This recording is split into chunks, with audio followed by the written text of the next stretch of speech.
안녕하세요, 여러분. 오늘은 정말 특별한 책 한 권을 소개해 드리려고 합니다. 여러분, 혹시 이런 경험 있으신가요? 챗GPT에게 질문을 던졌는데 원하는 답이 나오지 않아서 답답했던 경험 말이에요. 아니면 AI 도구들이 점점 발전하고 있다는 얘기는 들었는데 정작 내 일이나 공부에 어떻게 활용해야 할지 막막했던 적이 있으실 거예요. 저도 마찬가지였습니다. 처음 AI를 접했을 때는 신기하기도 했지만 막상 써보니 생각보다 활용도가 떨어진다고 느꼈거든요. 그런데 오늘 소개해드릴 이 책을 읽고 나서는 완전히 관점이 바뀌었습니다. 바로 박용우 저자의 생각의 주도권을 디자인하라라는 책인데요. 부제목이 더 흥미롭습니다. AI를 도구를 넘어 무기로 만드는 질문의 힘이라고 되어 있어요. 이 책의 저자 박용우님은 정말 독특한 이력을 가지고 계세요. 본인 스스로를 관점 디자이너라고 부르는데 이게 무슨 뜻인지 아세요? 카카오톡, 배달의 민족, 애니팡. 여러분이 잘 아는 이런 서비스들의 홍보와 커뮤니케이션 전략을 만든 분이에요.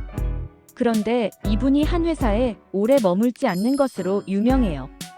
왜냐하면 한 곳에 너무 오래 있으면 관점이 고정될 수 있다고 생각하기 때문이래요. 저자는 이런 경험을 통해 하나의 깨달음을 얻었다고 해요. 같은 정보를 가지고도 어떤 관점으로 바라보느냐에 따라 완전히 다른 결과가 나온다는 것이요. 예를 들어서 배달의 민족의 독특한 마케팅 전략도 결국은 음식 배달이라는 똑같은 서비스를 어떤 관점에서 바라보느냐의 차이였다는 거예요. 단순히 빠른 배달에 집중한 게 아니라 재미있는 경험이라는 관점으로 접근했기 때문에 그런 독창적인 결과물이 나올 수 있었던 거죠. 그런데 저자가 AI 시대를 맞이하면서 또 하나의 중요한 깨달음을 얻었다고 해요. AI도 마찬가지라는 거예요. 같은 챗GPT를 써도 어떻게 질문하느냐, 어떤 관점으로 접근하느냐에 따라 결과가 천양지차로 달라진다는 것이죠. 자, 그럼 이 책에서 말하는 핵심 내용들을 하나씩 살펴볼까요? 첫 번째로 저자는 생각의 주도권이라는 개념을 제시해요. 많은 사람들이 AI가 모든 걸 다 해줄 거라고 생각하는데 사실은 그 반대라는 거예요. AI 시대일수록 우리의 사고력이 더 중요해진다는 겁니다. 왜냐하면 AI는 결국 도구일 뿐이고 그 도구를 어떻게 사용하느냐는 사용하는 사람의 몫이거든요. 망치가 아무리 좋아도 사용하는 사람이 어떻게 휘두르느냐에 따라 집을 지을 수도 있고 망가뜨릴 수도 있는 것과 같은 이치예요. 두 번째로 질문의 설계 방법론에 대해서 말해요. 저자는 좋은 질문의 5가지 조건을 제시하는데요. 구체성, 맥락성, 목적성, 창의성, 그리고 연속성이에요. 예를 들어서 그냥 마케팅 아이디어 좀 줘라고 질문하는 것과 20대 여성을 타겟으로 한 친환경 화장품 브랜드의 인스타그램 마케팅 아이디어를 3개 제시해줘. 각각의 아이디어마다 예상 효과와 실행 방법도 함께 설명해줘라고 질문하는 건 완전히 다른 거잖아요. 세 번째로 AI와의 대화에서 주도권을 잡는 방법을 알려줘요. 이게 정말 중요한 부분인데 많은 사람들이 AI에게 질문 한 번 던지고 나온 답변에 그냥 만족해요. 하지만 저자는 AI와의 대화를 마치 사람과의 대화처럼 계속 이어가라고 해요.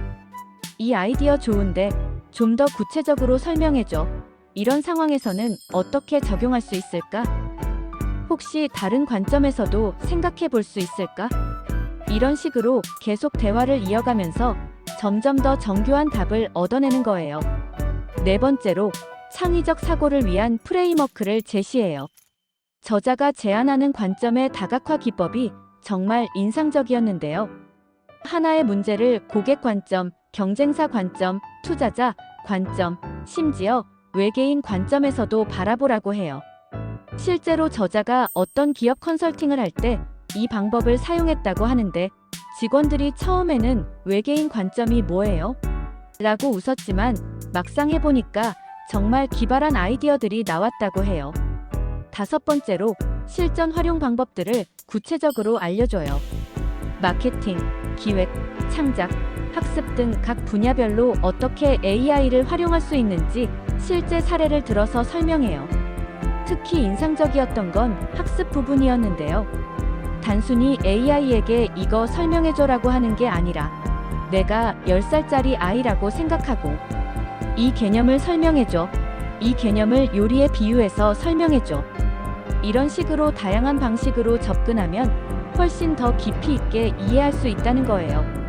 그렇다면 저자가 이 책을 통해 정말로 하고 싶었던 말은 무엇일까요? 저는 이 책을 읽으면서 저자가 던지는 가장 중요한 메시지는 이것이라고 생각했어요. AI 시대에 도태되지 않으려면 AI를 두려워하거나 맹신하지 말고 AI와 함께 춤추는 법을 배워라. 많은 사람들이 AI 때문에 일자리를 잃을까봐 걱정하잖아요. 하지만 저자는 오히려 AI를 잘 활용하는 사람이 그렇지 못한 사람을 대체할 거라고 말해요. AI가 사람을 대체하는 게 아니라 AI를 잘 쓰는 사람이 그렇지 못한 사람을 대체한다는 거죠. 그래서 저자는 우리에게 이런 질문을 던져요. 당신은 AI 시대에 어떤 사람이 되고 싶은가요? AI에게 끌려다니는 사람이 될 건가요? 아니면 AI를 내 의도대로 움직이게 하는 사람이 될 건가요? 당신의 생각의 주도권은 지금 누가 가지고 있나요? 당신 자신인가요? 아니면 알고리즘인가요? 이런 질문들이 정말 날카롭더라고요. 우리가 평소에 깊이 생각해보지 않았던 부분들을 정확히 짚어내는 것 같아요. 특히 마지막에 저자가 던지는 이 질문이 가장 인상적이었어요. AI가 발전할수록 더욱 중요해지는 것은 무엇일까요? 바로 인간다운 사고, 창의적 사고, 그리고 질문하는 능력입니다. 당신은 이런 능력을 기르기 위해 오늘 무엇을 할 건가요? 이 책을 읽고 나서 저는 정말 많은 것들이 바뀌었어요. AI를 바라보는 관점도 바뀌었고, 일상에서 문제를 해결하는 방식도 바뀌었어요.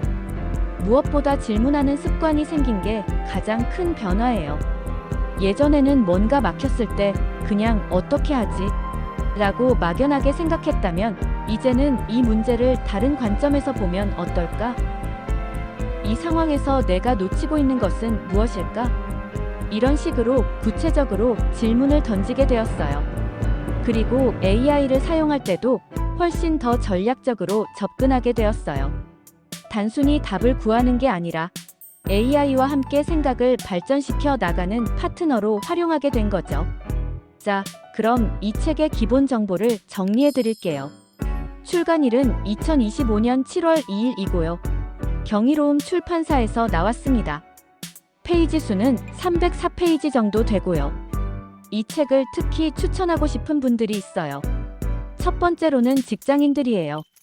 특히 기획자, 마케터, 개발자처럼 창의적 사고가 필요한 업무를 하시는 분들에게 정말 유용할 거예요. AI 도구들을 업무에 어떻게 효과적으로 활용할 수 있는지 구체적인 방법을 배울 수 있거든요. 두 번째로는 학생이나 취업 준비생들이에요. AI 시대에 어떤 역량을 기르고 어떻게 준비해야 할지 방향을 잡는 데 도움이 될 거예요. 세 번째로는 창업가나 사업가들이에요. AI를 비즈니스에 어떻게 접목시킬 수 있는지, 어떻게 경쟁력을 만들어낼 수 있는지에 대한 인사이트를 얻을 수 있어요. 마지막으로 평생학습을 중요하게 생각하는 분들이에요. AI 시대에 어떻게 지속적으로 성장할 수 있는지에 대한 철학과 방법론을 배울 수 있거든요. 사실 이 책은 AI 활용법을 알려주는 매뉴얼이 아니에요. 오히려 AI 시대에 우리가 어떤 마음가짐으로, 어떤 사고방식으로 살아가야 하는지에 대한 철학서에 가까워요. 그래서 단순히 기술적인 내용만 알고 싶으신 분들보다는 근본적으로 사고방식을 바꾸고 싶으신 분들에게 더 적합할 것 같아요. 여러분도 이 책을 통해서 AI 시대의 진정한 경쟁력이 무엇인지, 그리고 어떻게 생각의 주도권을 되찾을 수 있는지 배워보시기 바라요. 오늘 영상이 도움이 되셨다면 좋아요와 구독 부탁드리고요. 댓글로 여러분의 생각도 들려주세요. 특히 AI를 사용하면서 겪었던 경험이나 궁금한 점들이 있으시면 언제든 공유해주세요. 그럼 다음 영상에서 또 만나요. 감사합니다.